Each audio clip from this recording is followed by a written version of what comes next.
around 10, I started thinking that if you looked a certain way, then you were treated a certain way. And if you didn't look that stereotypical image of beautiful, if you didn't look that way, then there was something wrong with you. And I started looking at other people around me and comparing myself. And from that comparison, I created this image in my head of what I thought I should look like. And those thoughts, they started off really small and really subtle in the back of my head. But they grew louder and louder over time, and they started having more of an impact. And these thoughts that became more and more prevalent and started becoming the loudest voice in my head started changing how I saw myself and how I saw other people as well. By the time I realised that something was going on, something was wrong, these thoughts were too loud in my head to ignore.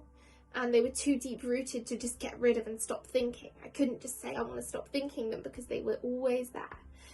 And when I looked in the mirror, I no longer saw what was there anymore.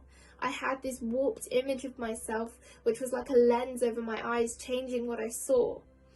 And I no longer saw what everyone else saw when they looked at me. I saw someone that was fat and ugly. This happened over the period of 5 or 6 years, from the age of 10 or 11 to 16. I thought that there was something wrong with me, and I didn't know how to change it.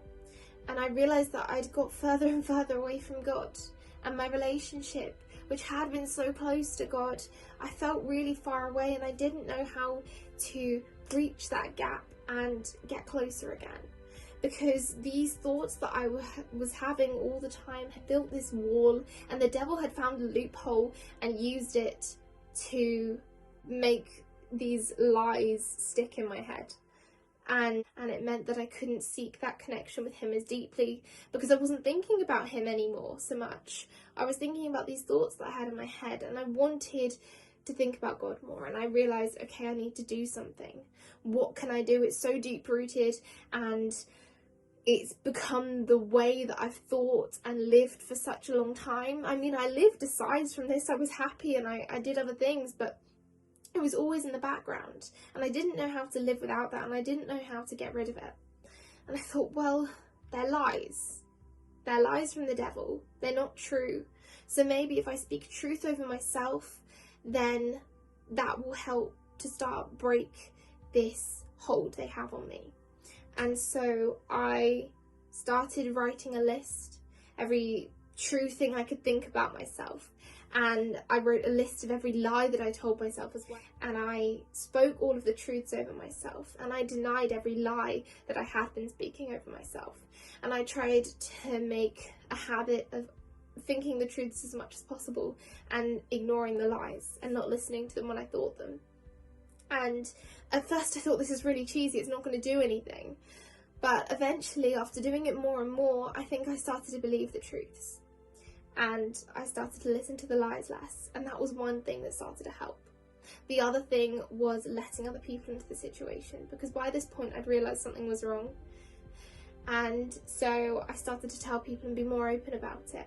And actually inviting other people into the situation and talking about it helped so much, because then there was no shame attached to it anymore, and the devil couldn't use it anymore, because it wasn't something I was hiding, it wasn't something that I felt bad about, because I'd shared it and I was open, and there was nothing hidden, and so there was nothing that could be used against me.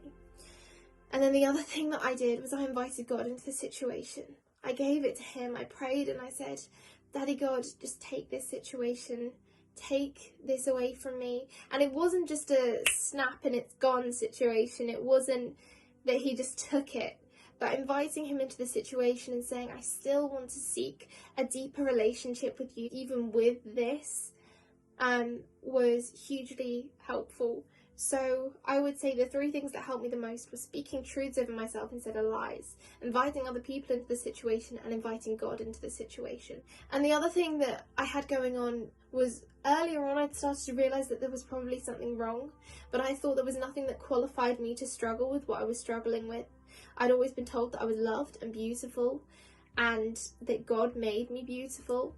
And so I never thought that I'd gone through anything that should warrant what I was going through. I'd never been bullied, I'd never been told that I was ugly or fat, and I'd never gone through any particular trauma. So I thought, well, I can't tell people I'm struggling with this because they'll just look at me and say, well, you don't have anything to complain about. And that was what stopped me from getting help a lot sooner. And so please know that even if you're not really struggling, even if you've not gone through anything that qualifies you or you think qualifies you to go through what you're going through, you're still going through it anyway. And so please get help. Please tell people about it. Please invite God into the situation. Please speak truth over your life. Thank you so much. This is my testimony on body image. And I am now working with Youth for Christ Cambridge on a gap year.